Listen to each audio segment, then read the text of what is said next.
Hi, I'm Cian Xiao. And I'm Sammy Winemaker. We talk about ways to put the human back at the center of care. The Waiting Room Revolution starts right now.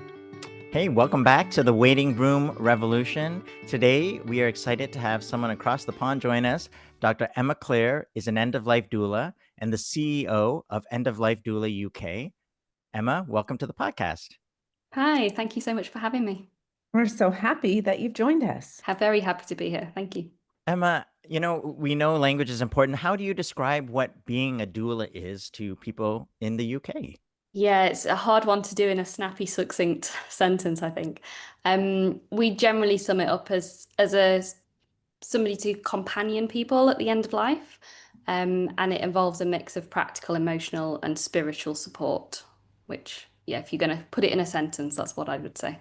How do you define end of life? Good question. So we tend to support people who are approaching the end of life either because they have a terminal diagnosis or through age or frailty. But also we do absolutely work with people who are fit and well and healthy and just wanting to plan ahead because we think that's something that everybody should do. So I suppose there's sort of two arms to what we do. There's the direct support of people who are approaching the end of life, but actually our mission is much broader than that. It's just generally to get people better and more comfortable talking about death and dying. So a lot of our work would be more broad community work as well as the direct support. And what was the experience or experiences that led you to want to become and be trained in as an end of life doula? I think like a lot of dealers, I mean, I didn't know that the role existed like a lot of people, so it's not something I thought, right, that's what I'm going to be. So my first job after university was home care. So sort of driving around and helping people with personal care and meal preparation and things. And I got quite frustrated actually with the lack of communication between people. I know obviously understandable that people can find this hard to talk about, but I could just see all the time these people I was visiting having a worse end of life experience because they hadn't spoken to their families hadn't spoken to them about their fears and worries, lack of communication between them and healthcare professionals too. So I'd done undergraduate psychology, so I was already quite interested in human communication. And I then wanted to go into a role that facilitated that communication and tried to improve it, particularly in hospital settings, because that's where I often saw it was worst. And through that, I kind of married the two things up. So I steered my health psychology training into end of life work and then picked up the doula work to kind of complement it, which I think it really does. So, how's it going? I think really well. Yeah, I've had to step away a little bit from the directly supporting people myself. I do try and always have at least one or two families I'm supporting at a time because I think it's, well, I want to, but it's also very important in my role that I understand what the work's like on the ground. But I was quite lucky in that at our organisation, End of Life Doula UK, we ran well, we've done a number of pilot projects with the health service here now. And I was local to the first one we did, which was in Leeds in the north of England. And it ran for 2.5 years. And that meant that there was essentially quite a lot of doula work locally to me because it can be quite hard to get the word out when, as I say, most people don't know we exist still. So I think it's going well in all senses. It's definitely changed pretty radically from when I started in 2018. There was it was quite hard back then to, and I think it can still be now, but sort of to get into institutional settings, care homes, hospices, hospitals. But there's definitely greater recognition, more understanding of our role, more interest from healthcare professionals. So I think it's getting easier and it's potentially getting easier quite quickly as well.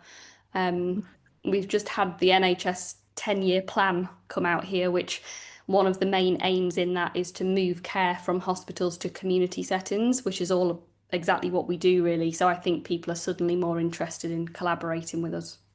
Mm. How many doulas would you say are in the UK? Well, I can only say how many are members. I'm sure there are people doing this work just themselves. But we have around 400 members now, and that it's growing pretty fast. We have around 15 to 20 new members a month at the moment. I think at the same time, there's been a rise in people looking for doula support, but there was definitely a rise in people wanting to train as a doula as well. We actually saw that skyrocket during the pandemic, COVID pandemic. What's the training for a doula like? Can anyone say, I'd like to join your organization and call myself a doula? So different organizations have different criteria, and ours is that people have to have trained to at least what we call foundation level. So over here, there are several training courses, but there's definitely one that's the most well established, and that's who we partner with, Living Well, Dying Well. All of our members at the moment have done that training. And that's split into a foundation which really is for anybody who is mortal and going to die, about generally, what does dying look like, how to support somebody in the community, just something that I think everybody should know. And then there is a full diploma here where people can go on and do much more in-depth training over a number of years. So, I mean, to give you an idea of how long that can go on, I started my training in 2017 and I'm due to finish next March. Cool. And that's because I'm sure you'll appreciate it. It's not the kind of role you just learn from sitting in a classroom. You have to go out and be doing it and learning from each other as well. Mhm. We are sort of insiders in a way, and so I have a bit of a sense, but some of our listeners may not have a clear sense of what doulas do. So, can you give an example or some stories that you have of the kind of support that you provide, not just at the end, but maybe throughout a journey? Yeah, I'm glad you asked. I think stories are definitely the best way to describe it, aren't they? So I suppose just I'll come back to that question, but what people often ask us is how are we actually different to other roles? And I think the flexibility of the work is very different. And the fact that we're outside of the formal healthcare system, it means that we can advocate for people in a way that I don't think you can if you're within it. So that flexibility means that obviously the role looks very different depending on who you're working with. But if I sort of described the process, usually we would be contacted by an adult child of the person who's approaching the end of life. Usually they're feeling quite overwhelmed with their caring responsibilities. And we would have a initial conversation with them, ideally in person, with the whole family. And as doulas, you're really listening out, I think, for those gaps in support that you might be able to fill. And if you can't fill them, thinking who else might be able to, because we would be connecting people up with other services, not trying to take everything on ourselves. So it might start off, say the person's contacted us just after they've been diagnosed and they're kind of getting to grips with that information and what that means for them. You might start off with quite emotional support. So you're mainly listening and facilitating those challenging but important conversations, helping people to communicate difficult things to each other. So going back to the home care example, I saw so often how the person who was dying had things that they wanted to tell their family, or they perhaps had a strong feeling that maybe they wanted to give up treatment and they kind of wanted to move to comfort care only, but they felt like that would be perceived as giving up by their family, and then you've got their family in the other room also thinking kind of the same thing, but not wanting to look like they've given up hope as well. So I think even though we're not therapists, I do use some of the skills from my psychology work to mediate those difficult situations. And then I think because you've built that relationship with people and you understand what matters to them and you would be asking those big questions, what are your priorities now? What do you want everybody who's caring for you to focus on and know about? You would then, as the person sort of gets more unwell and their needs increase, usually you might start offering more practical support so that family members can focus on quality time. So we all know there's a lot of admin that comes at the worst time possible with death and dying. Things like advanced planning documentation might be like simple things around the house, but actually when somebody's got that limited pot of energy, that they're big things, So picking those things up, picking up some of the coordination that families have to do with many, many other services that are involved. So we can be entirely flexible. You know, you could turn up and say what needs doing today, what would be helpful today. And I think a good example, finally, on your story is where so one of the clients that sticks in my mind from the Leeds project where I worked was a lady who was in hospital and she didn't have any friends or family really. She had some neighbours who were supportive. And the palliative care team had contacted us to say this lady's just received a very unexpected diagnosis. She might not have very long to live. Can you come and see her?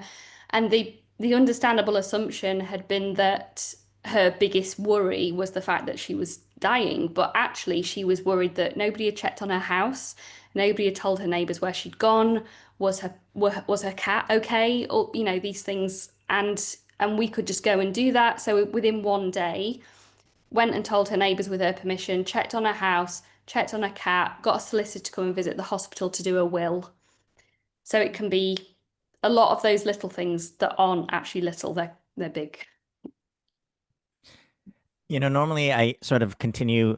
I want to jump into a little bit about, because so much of what you're talking about in the role of a doula are things that Sam and I have done research in the waiting room revolution.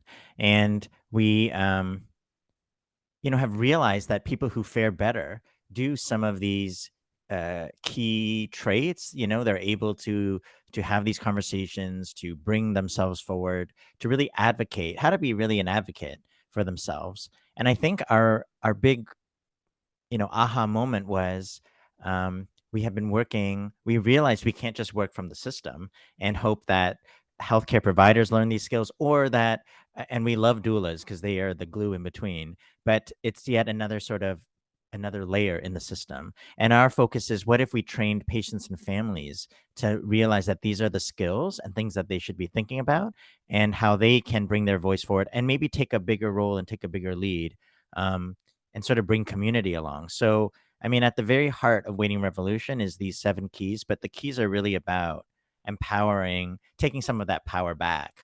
Um, Otherwise, I feel like we're sort of at the mercy of the system for change. So I don't know if you see a world where that can exist in the UK. I hope so. Yeah. I often say we're trying to work ourselves out of a job as doulas because we're coming from this ethos where ideally you wouldn't need us at all. There would be people on every street in every household that just knew what ordinary death and dying looks like and how to look after people.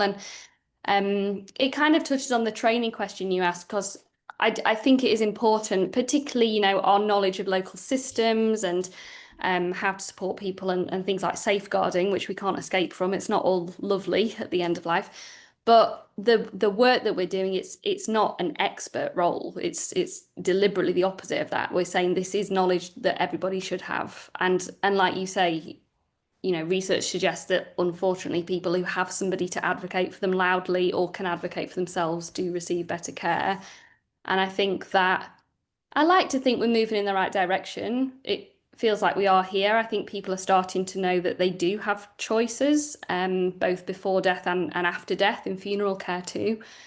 But people can understandably, especially carers when they're just so overwhelmed, can be exhausted with the whole process, and advocating for yourself when you've not got much energy or headspace is hard, isn't it? So I think, yeah, again, having other people to do that for you is important. What do you see as the biggest challenge, like when you're working with families or healthcare providers, to even engage in this? I mean, I feel like that whole big piece of not, the elephant in the room, really talking about it, and not wanting to give up. I mean, how do you navigate that initial conversation to get people more comfortable with the idea of what we call walking 2 roads, which is hoping for the best but planning for the rest? Yeah, I wrote down that one of the keys and underlined it because I thought that's absolutely something that we do. We would always say, you know, let's make a plan A, but let's make a plan B as well in case that's not possible. Um, Oh yeah, how would I advise people? I think it makes me think as well of my master's and PhD research because I spoke to and surveyed healthcare professionals about how they feel about having those conversations. And I think you'll know better than me, there can be a real perception that, you know, oh, they're doing this every day, they must be comfortable with it. But actually, I was really humbled by their honesty, actually. So many people said, I am terrified of having those conversations, I avoid them at all costs. I feel, if anything, some people said that they felt more uncomfortable following their medical training because they felt like all of the messaging was that they should have the answer. They should have the right answer. They should be able to give it. If you don't have the answer, don't have the conversation. And of course, when it comes to death and dying, there's a lot of things we just don't have the answer to, particularly around prognosis and things. So helping, I think doulas have a role there as well, helping make it okay to say we don't know, but we can walk the two roads and plan for one and, be prepared for different outcomes. And I think, yeah, and the same for families as well. Most of the time, I think the biggest thing that came up again when I surveyed people was healthcare professionals avoiding it because they didn't want to upset people, which is obviously from a good place. But I remember the first family I supported actually, they had come into the hospital to find that their relative's drip had been removed and that hadn't been explained to them why. So they were understandably very worried that he was going to die of thirst, essentially. And they'd also asked every time a different doctor came on shift, they'd say, "How long left? How long left?" And they'd had 4 or 5 different answers because nobody knows, right? So, but that was just more confusing because they said, "We've been told hours and days and weeks and months, and now we feel even less prepared." So, just having those conversations and sitting with the uncomfortableness, like I think people generally aren't very good at that with grief as well. We want to make it all okay and we want to make it fine, but it's actually fine that it's sad and we can all sit with that uncomfortableness. I hope we can get there. What's your role in your national leadership role as a end-of-life doula? So it's really, again, another role that I never planned to be in. I just happened to be here. So we started out as, there was around 50 of us when we started sort of back in 2018, and most of us weren't really like providing a service as a doula. A lot of people were doing this in their community, which is absolutely still a valid part of the work, a big part of the work. And it's just grown and grown. As I say, the training company that we work with, they saw a big increase in people wanting to train as a doula during the pandemic. I guess people had time to, well, I think they had personal experience of death and dying, often sadly, and a lot of us come to this work because we want to help other people avoid the bad experience we've had, or maybe we've, like myself, still had a difficult experience, but felt we kind of came into our own and were able to support all the family together. And it's just grown and grown since then. So as we have had more members join in, as we've had the collaborative projects with NHS trusts and we've received funding and NHS commissioned funding and as well, it's just required more coordination. So my role essentially is, we've just become a charity, so it's changing at the moment really to be more outward facing. So more of like talking to you today, that's what I want to be doing, really getting the word out there. But we also have a team of us who support our doulas to in turn support other people. We're very big on self-care, and we have a requirement, for example, that all of our practicing members have a mentor or group mentoring, because it's so easy to get kind of particularly challenging relationship dynamics in families. You can get really pulled into that yourself, and I think having that outside perspective and anchor is really vital for everybody. Boundaries are really important when you're doing such intimate work with people, especially when you're in their homes, right? Because that layer of intimacy is amplified. Yeah, I think it can be, because I was saying that we're not, we say we're professional with a small p. We have a professional approach, but we're not experts, and that can be difficult for boundaries, because I often think, particularly, and this might be a question you were going to ask, but around whether doulas should charge for their work and things. Some people don't, and some people volunteer, and obviously that's a very good thing to do and reaches more people. But I've definitely seen the boundaries be even more challenging there. If you're volunteering as a member of the community with a family for sometimes years, it can kind of blur into friendship, and I think it is really important. I'm really big, I guess, from my psychology background, expectations and communication are just my big rules, and I think that can be a challenge in doula work. Recently, you're reminding me, I went into a retirement home and I walked into the room, and usually you can tell who's who in the room right away. Like who's the main um, child, who's the husband, who's the wife, who's the partner, who's the parent, you know. And there was a gentleman, the patient, in bed, and he had a low functional status. He was probably, a week from death. And lying beside him was this woman with her face pressed up to his cheek. And she was, um, patting his arm, all cuddled up beside him. And I thought, oh, that must be his daughter or his partner, and it was one of the healthcare providers from the retirement home. And the students that I was with said, oh, oh, isn't that so lovely? I mean, they provide such warm, beautiful care here. And I said, well, maybe we want to think about this more objectively. Um, you know, whose needs are being met? The patient is unconscious, and the families at the bedside probably should be closer to the patient than the healthcare provider. Yeah. And so, and anyway, so it launched us into this whole thing about boundaries, because a retirement home can feel like someone's home as well, right? And there's this fine line, I think, with the work that doulas do and the work that I do in people's home, where it is so personal. And that's the beauty of it, right? And that's the outside of the formal healthcare system that makes it so rich.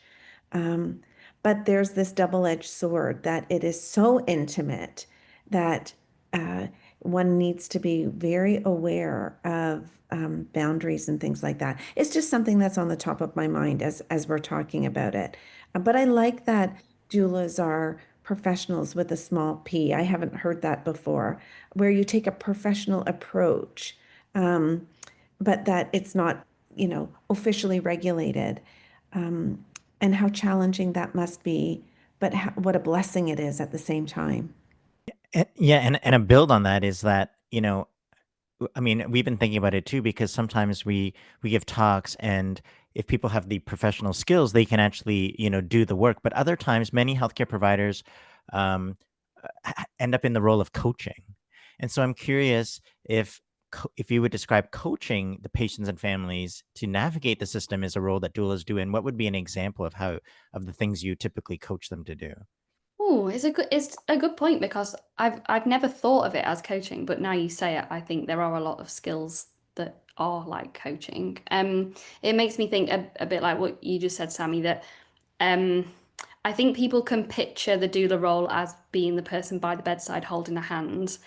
Mhm. And it's a question we get asked often by new doulas, do I need to be on call? Do I need to be able to go in the middle of the night? And I mean, it might change, but so far, everybody I have supported, they might initially be in that crisis place and they might say, can you be here at any time? We might need you in the night. But a big part of your role as a doula is empowering and increasing the confidence of the person's relatives and friends. So I think particularly if you've got long enough, sometimes people contact you very late and then it's harder. But you want to be stepping further back and back as you build their confidence to be there. I do often think if a family looks back and thinks, oh, wasn't it lovely that the doula was holding my dad's hand when he died? That's a bit of a failure on my part, it should be them and it should be me in the background, maybe on the phone, maybe not even there in person, doing that.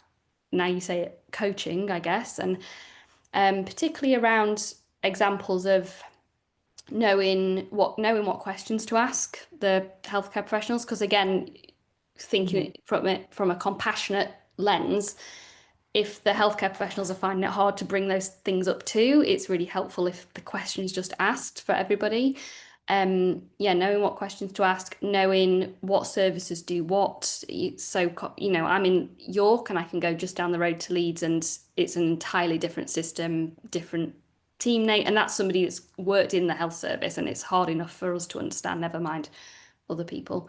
And coaching, sometimes literally sat next to people helping them do, I mean, we don't do personal care or anything, but you might be helping people before the person's died and in the immediacy after as well, with things like care of the body and Mhm. helping people to, I think that we often see how helpful that is for people's grief to have that time with somebody. And then again, it wouldn't be you doing that for them. It would be you guiding them and saying, never bringing your own opinions in, but saying, oh, sometimes people like to do this. Does that feel right to you? And giving suggestions and giving permission, I guess.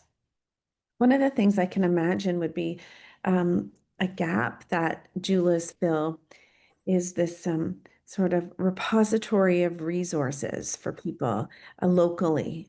We get asked lots of questions around, is there anyone who can do this for us? Or what's available for this? Or who can we call for that? Is that something, Emma, that a doula does, is basically know their community so well, know the geography, know the services and support so well that they come to a family and sort of like what would have been the old-fashioned Rolodex, or do you point people towards other local resources as well? Yeah, I think we have to. It's a bit of a warning I sometimes give again to new doulas when they're training, that it's really important that we keep a check on our what I call our need to be needed.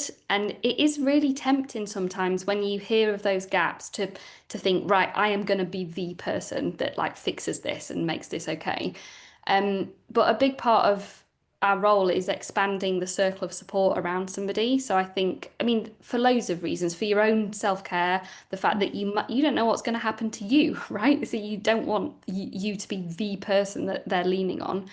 So, yeah, knowing what other services are available, knowing what you can offer, might be teaming up with other doulas locally to kind of share that out between you.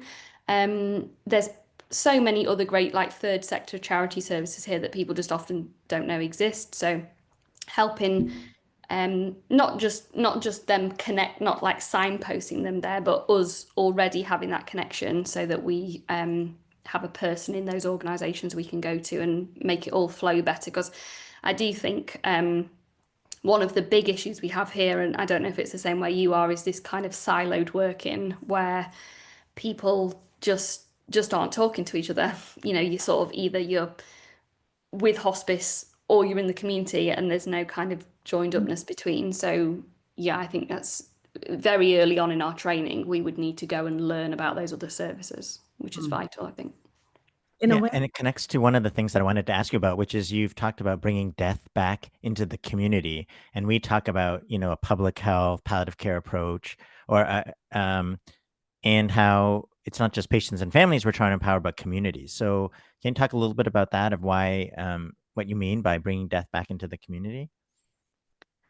It goes back a bit, I guess, to what I said about working ourselves out of a role, because our ethos as doulas is that this is knowledge that has been lost. And to be very clear, I'm talking about essentially white Western cultures. You know, there's plenty of cultures that do not need doulas because they do this very well themselves still and haven't lost that connection. But here, we're very conscious that death, both before death and after death, with palliative care and services and funeral directors, we've kind of handed death over to professionals.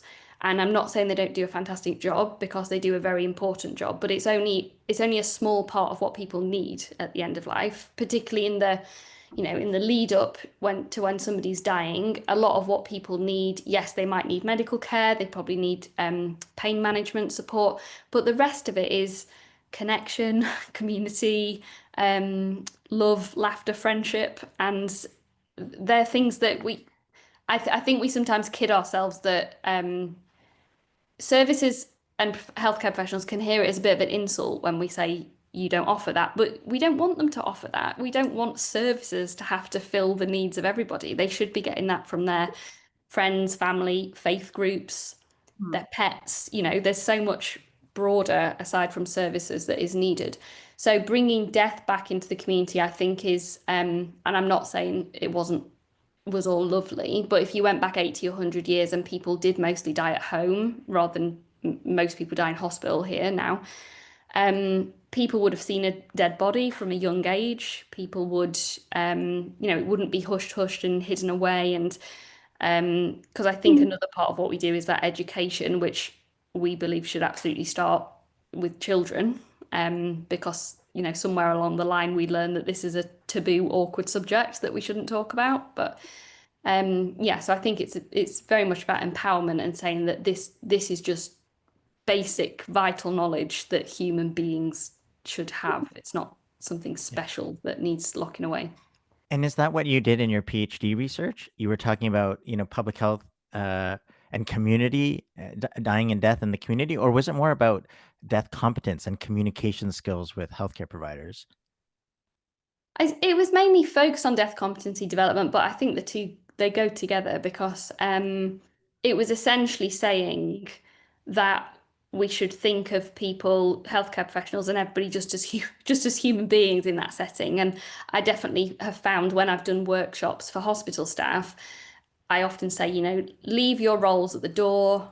In here, it doesn't matter what our roles in the hierarchy is. We're just people who are going to die, who are going to have relatives and friends who are going to die, and we're just going to practice talking about death and dying. And I think I've accidentally waded into a bit of I don't know if it's a debate, but there's a lot of talk about death literacy at the minute, which I think is very needed. But my interest was in death competency, and I sort of developed a bit of a theory that because of my psychology background, I was also very interested in death anxiety. And my preferred option is to look at death competency because it has this whole aspect of it which includes personal death anxiety. And I think sometimes focusing on literacy and having the skills and the knowledge is very disconnected from. So as health psychologists, we would look at behavior change. And we know that having the knowledge and the facts doesn't translate into behavior change because there's often something stopping people doing it that's not about having the knowledge.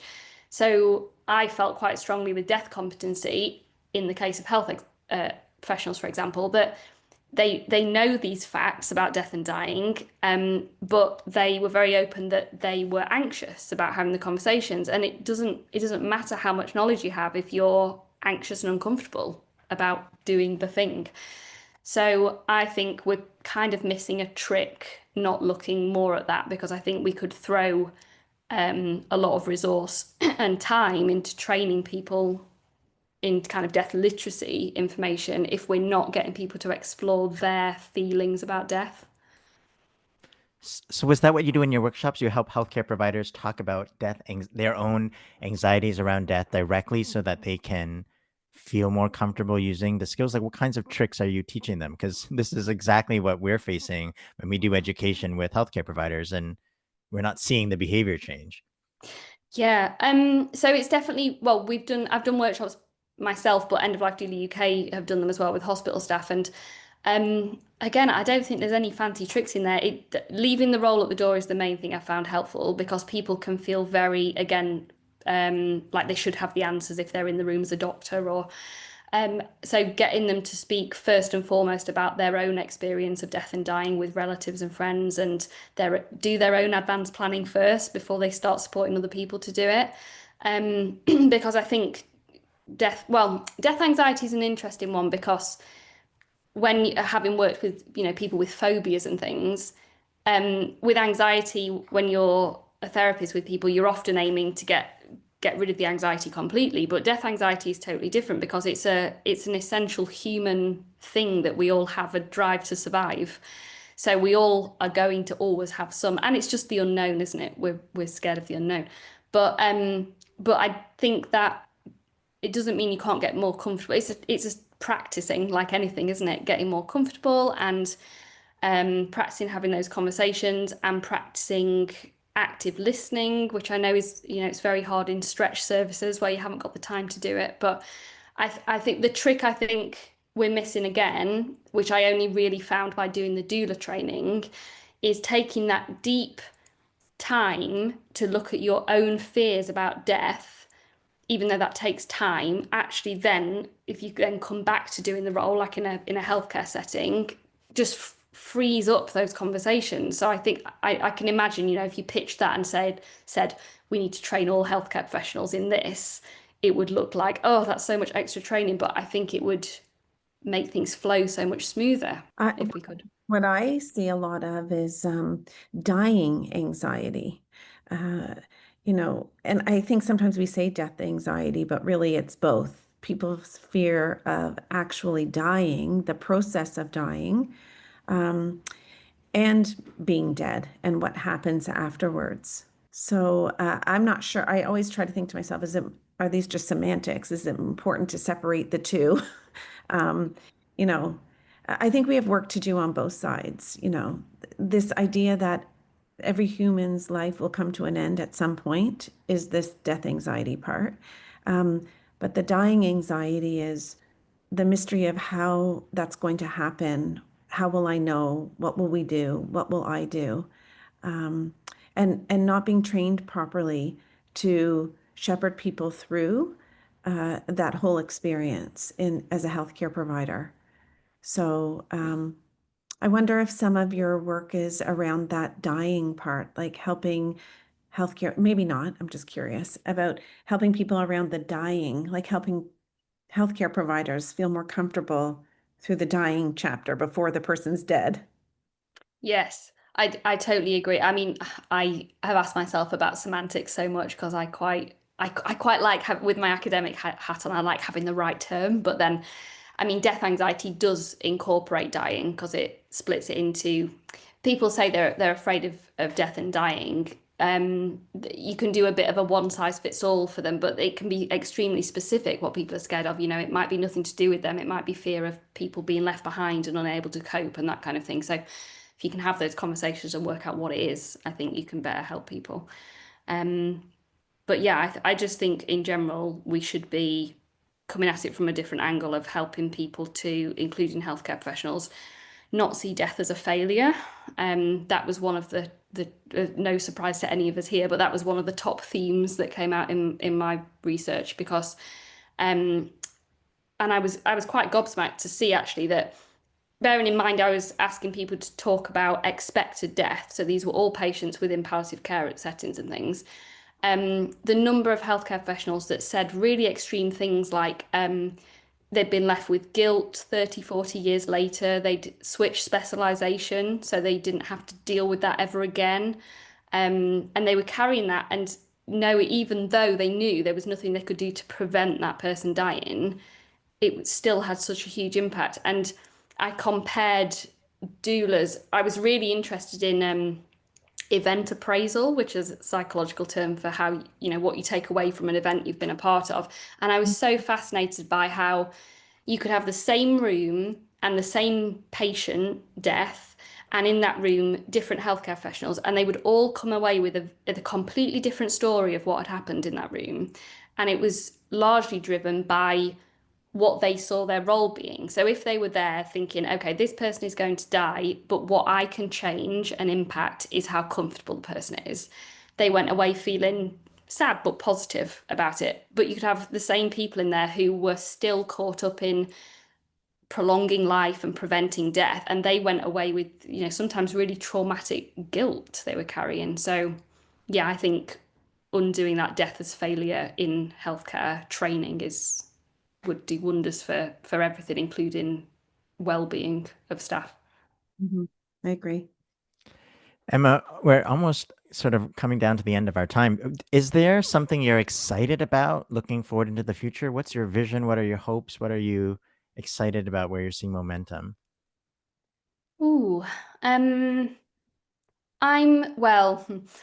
back to the NHS 10-year plan, I think that I spoke about before. Here, I think people can feel a bit defeated because, we've heard a lot of it before, these, oh, we should change this, and then things don't happen. But I'm kind of reassured by movements in the funeral sector as well. There does seem to be people, as I said before, more aware of choice and understanding that you don't have to keep handing these things over. You can do these things yourself as a family or as a community. So it feels like there is a move towards community approaches to death and dying, and there's some fantastic things like community festivals going on here, you know, to get people of all ages talking about death and dying. And we've just had a new change here. They've brought in, I don't know if it's a law or a recommendation, but to say that grief has to be included in the curriculum for school children now. So I think we're slowly moving in the right direction. But the other thing that my favorite thing that I do probably, as well as working with doulas here, is the international conversations like with you. I'm part of the International End of Life Doula Research Group, and we're just coming to the end of a 4-year Delphi study, which has been working towards consensus for where we should start with research into end-of-life doulas, because there's hardly anything out there. And what there is out there is quite, it's not a bad thing, but it's usually sort of people from a nursing background or a medical background looking in on doulas and saying that's what they're doing, rather than it coming from doulas ourselves. So, and that's really moving with a lot of momentum. So I'm hoping that there'll just be more recognition of doulas, and eventually, like I say, we won't need us. We'll just be so absorbed back into our communities that people are just doing this. That's our hope too. I think you're the perfect person in your role. That's my conclusion. Thank you. That's lovely. Emma, it was a pleasure talking with you today. Thank you. Thanks so much for having me.